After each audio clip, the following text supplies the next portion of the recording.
क्या आप जानते हैं कि समंदर में बिछाए जाने वाले ये केबल किसके हैं? इस वीडियो में हम आपको बताएंगे इन समुद्री केबल्स की असली कहानी, जिनके पीछे बड़ी बड़ी तकनीकी कंपनियों का हाथ है। जानकर आप दंग रह जाएंगे। दोस्तों, यह केबल है इंटरनेट का। इंटरनेट समंदर के अंदर से चलता है। जी हाँ, यकीन नहीं हो रहा है ना? लेकिन यह सच्चाई है। इंटरनेट समंदर के अंदर से ही चलता है। कैसे चलता है, चलिए जानते हैं आज की इस वीडियो में। अगर आपको यकीन नहीं हो रहा कि समंदर के अंदर से इंटरनेट चला है, तो आप दुनिया के 95% लोगों के साथ है। उन्हें भी यकीन नहीं हुआ था जब उन्हें पता चला था कि समंदर के अंदर इंटरनेट चलता है। अब आप कहेंगे कि इंटरनेट तो सैटेलाइट और मोबाइल टावर की मदद से चलता है। सैटेलाइट से सिग्नल आते हैं और मोबाइल टावर उन्हें कैच करके हमारे मोबाइल डिवाइसेस तक पहुंचते हैं। लेकिन जनाब, यह पूरी तरीके से सच नहीं है, क्योंकि दुनिया का 90% इंटरनेट समुद्र के नीचे बिछाए गए तारों के माध्यम से चलता है। दोस्तों, यहां हमें एक डायग्राम दिखा रहे हैं जिसमें आपको समुद्र तट पर केबल स्टेशन नजर आएगा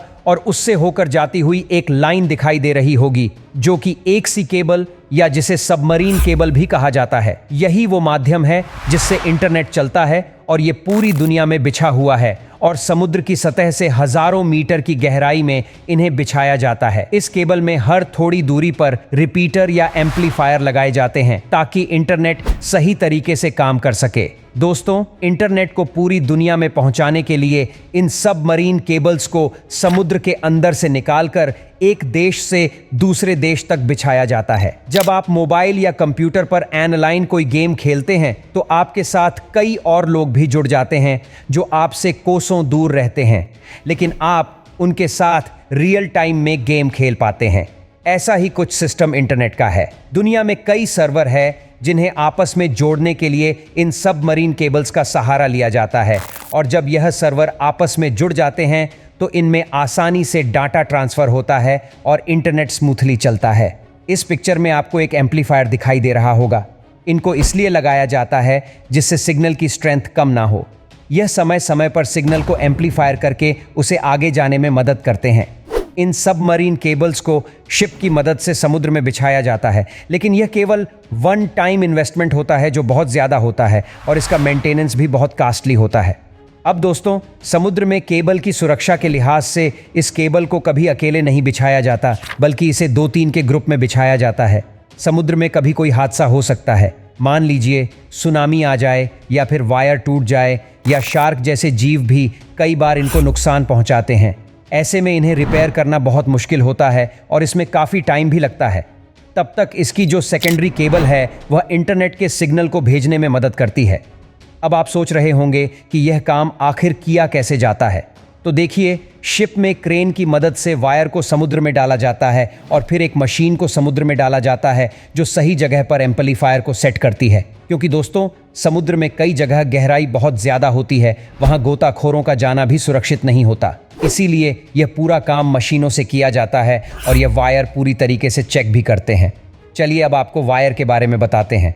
देखिए, यह वायर ओपन है। इसमें आपको कई सारे वायर दिखाई देंगे। यह फाइबर वायर है। इसके ऊपर पहले रबर की कोटिंग है, फिर इसके ऊपर स्टील की कोटिंग है। इसके ऊपर काफ़ी सारी कोटिंग की जाती है क्योंकि यह वायर को सुरक्षा और स्ट्रेंथ देते हैं। और दोस्तों, ये जो 100 से भी ज़्यादा वायर आपको नज़र आ रहे हैं, इन्हें ऑप्टिकल फाइबर बोलते हैं, और यही वायर इंटरनेट के सिग्नल को लेकर जाते हैं, और यह एक वायर 100 Mbps के डाटा को ट्रांसफ़र कर सकता है। लेकिन आजकल जो केबल आ रही है वह तो 1000 Mbps तक का डाटा ट्रांसफ़र कर सकती है। दोस्तों, इन्हीं केबल्स से दुनिया के सारे सर्च इंजन का डाटा एक जगह से दूसरी जगह ट्रांसफ़र होता है। लेकिन इतनी सुरक्षा के बाद भी अगर कभी कोई वायर डैमेज हो जाता है तो फिर गोताखोर समुद्र में जाकर इसे रिपेयर करते हैं। आपको बता दें कि यह एक वायर लगभग 25 साल तक काम कर सकता है, और इसीलिए इतने समय तक समुद्र के अंदर रहने पर इसमें काई वगैरह जम जाती है। अब आप सोच रहे होंगे कि आखिर समुद्र में केबल बिछाने का काम कौन सी कंपनियां करती है? तो दोस्तों, बहुत ही कम कंपनियां हैं जो यह काम करती हैं, जिन्हें टियर वर्क कंपनी कहा जाता है।